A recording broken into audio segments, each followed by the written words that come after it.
Good morning, and thank you very much for Pastor Steve for inviting me to come and speak with you today. I'm very happy to be here. I was here once before about a year ago when we had a group from Omaha come and do some music and do some preaching with me. I have to tell you first of all that when Carol was speaking, giving announcements, she mentioned that perhaps your congregation, your church here is considered liberal. I would consider your church inclusive. So you know that when we talk about inclusivity, we're talking about people coming together, and I'm thinking that that's what I've seen from your church when I've been here, the few times that I've been here. So I commend you for that.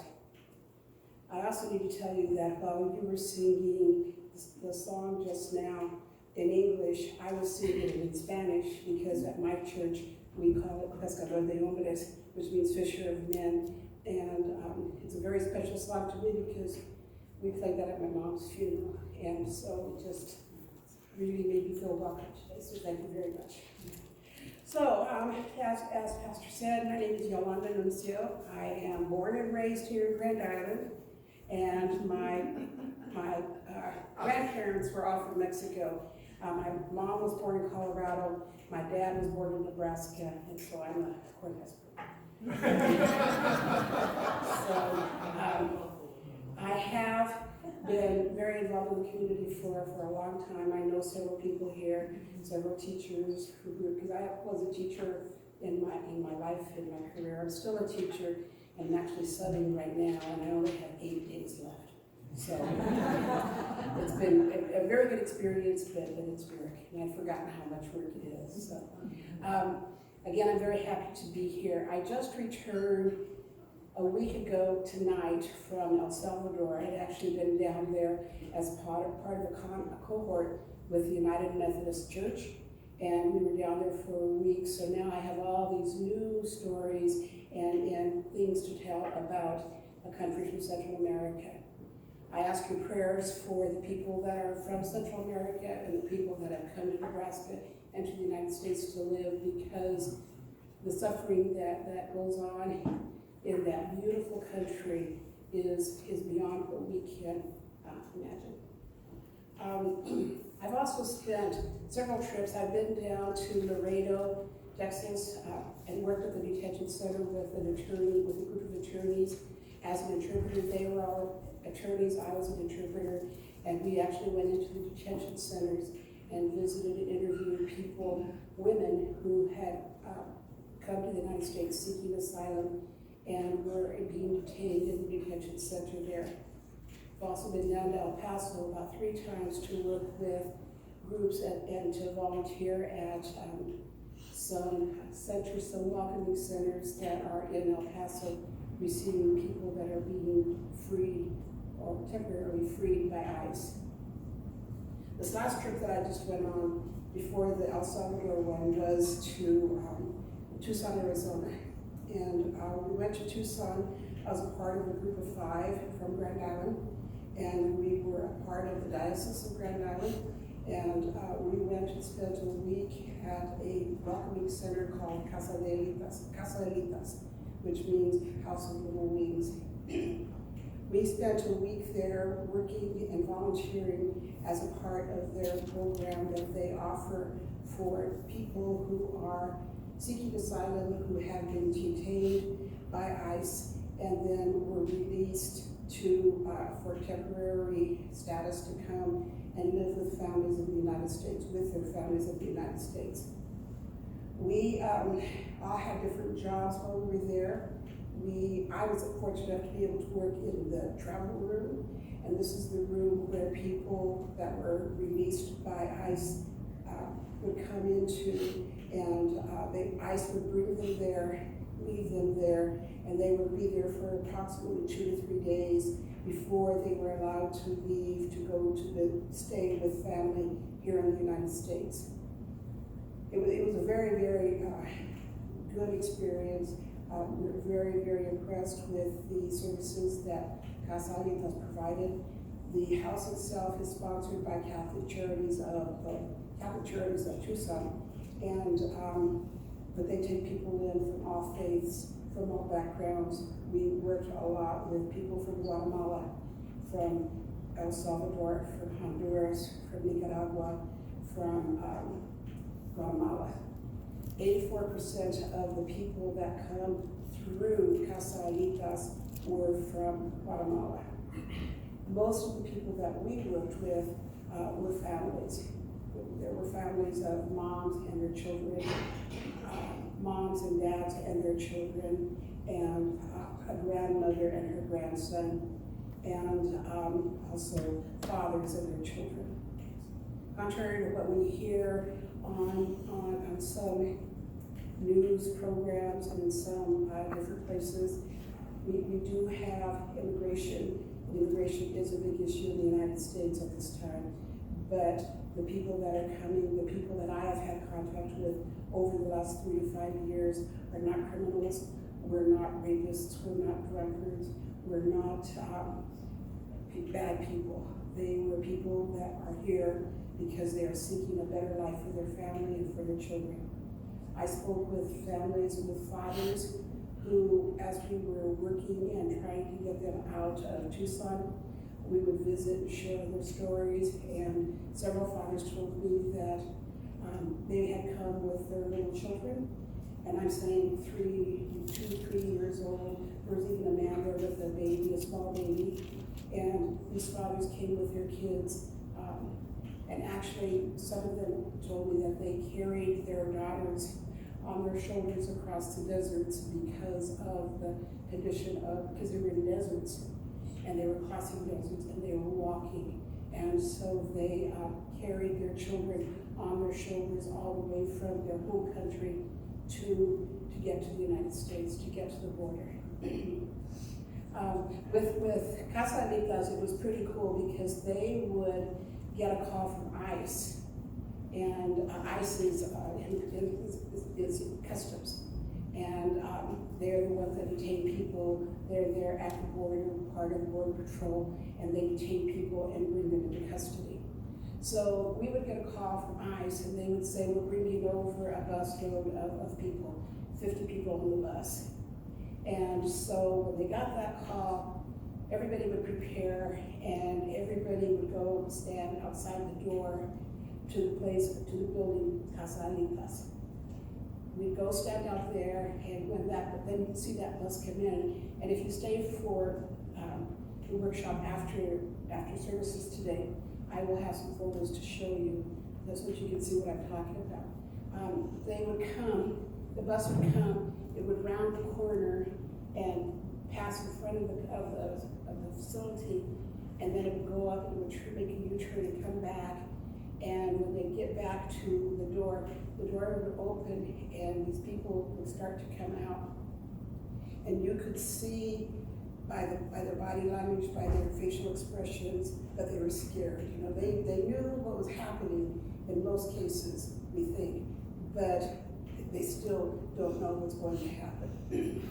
So when they opened that bus door, many of the people, the volunteers that were with Casaditas, would be standing outside, and as the people came, and I apologize, as the people came off the bus, people would say, bienvenidos, or bienvenidos a los Estados Unidos, or bienvenidos a America, or welcome. You know, we'd all speak in Spanish to these families, welcoming them to the United States.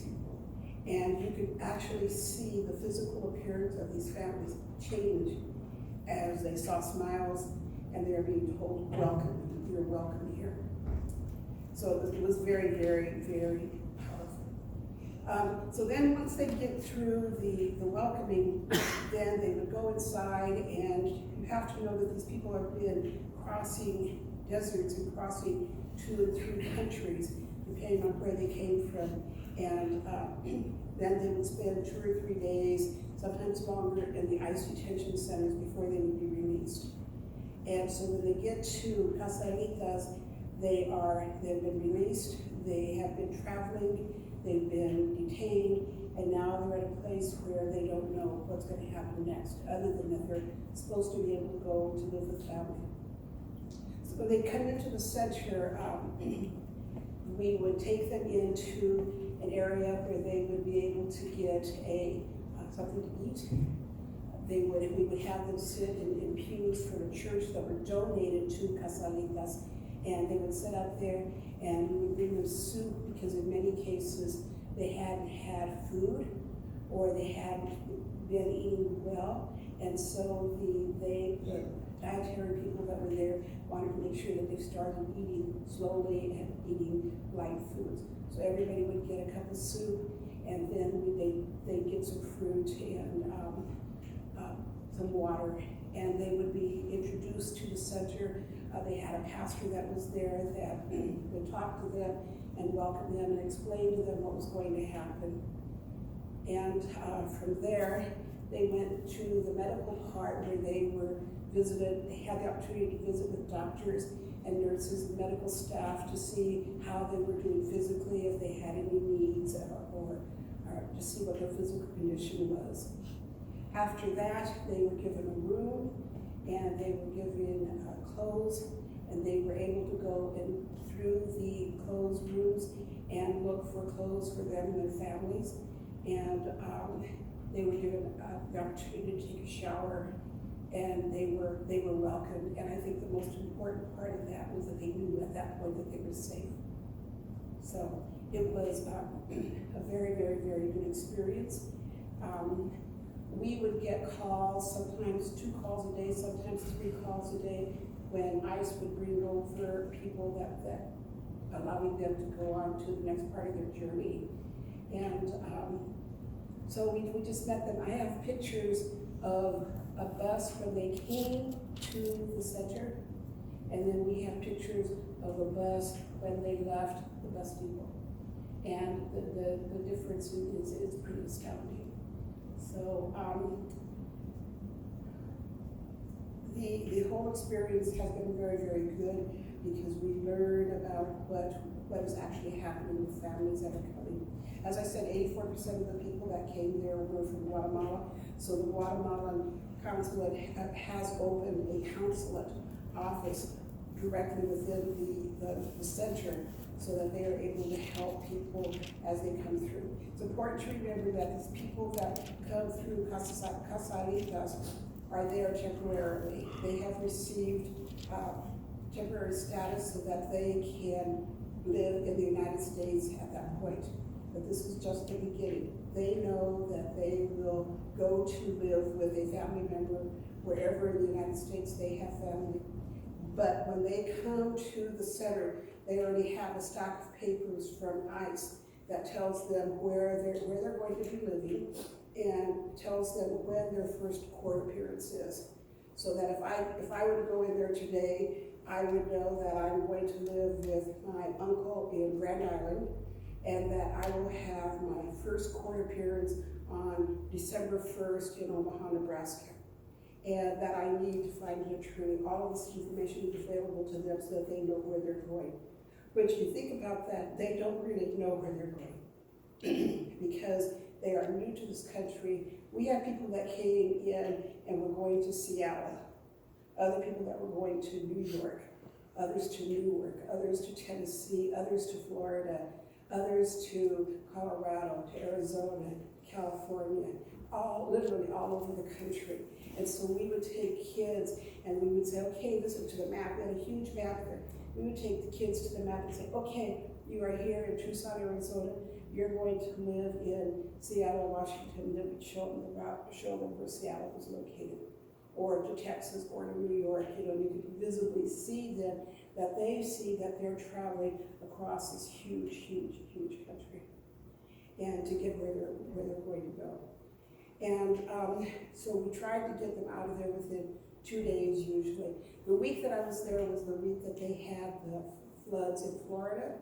And so we had people that were set up and scheduled to leave, and then we had to change that because Greyhound stopped all buses coming into Florida. Because what do you do with people when they're on buses and they're stranded, they're headed to Florida, they're stranded in Macon, Georgia or someplace, and they don't speak the language, they don't have any money, they're scared, and so rather than letting them leave, Florida canceled those bus routes and those trips, and we kept them there until they were able to leave.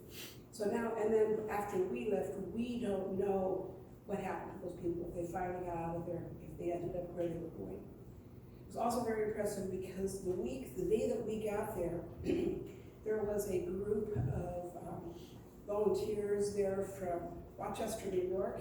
They had a team of 6 that came in and had been there a week before we got there. And then they were there a day later, longer than us when we got there. And then another team of people came in also from New York, but it was from Brooklyn, I think. And they came in and were volunteering there. So they literally have volunteers from all over the country. In addition to, there were volunteers there from the Seventh-day Adventist churches there in Tucson, and there were also interns there from some Jesuit university. These interns were there for a period. So it was very, very interesting. Trying to stop there, or do you want to go on, or? I don't know what time It's 11:18. I have a whole bunch of information. I have pictures. I have other things to share with you after your services are over. And I hope that you'll be able to stop it and see what we have. It gives you, the information that I have gives you a much better understanding of immigration. I think one of the things that we forget is that what we hear and what we see, we think of immigration numbers. We'll hear there are more than 8 million undocumented people in the United States living here now. And we'll hear that there are 3,000 to over 800,000 young people who qualify for DACA living in the United States now. 3,000 of those DACA dreamers are in Nebraska. But what we don't hear and what we don't see are their faces, and realize that we're talking about people, we're talking about human beings, we're talking about children, we're talking about people who have been terrorized, who have been violated, who have suffered, in most cases, great tragedies. So I think that's one of the differences. When we go on vacations, like we may go, I was just telling the pastor or somebody, when you go on a vacation, you go to Mexico and you're ready to go have fun. You're going to Cancun, you're going to wherever you may be. But in most cases, it's a resort type area, a tourist place where you're going to go and you're prepared to go and have fun, which is wonderful. And that's what you're going to do. And I've done it. But when you go as a volunteer, you go with a different mindset.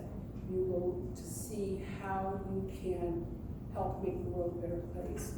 And you go to see the tragedies that other people, you go to learn because you want to learn what you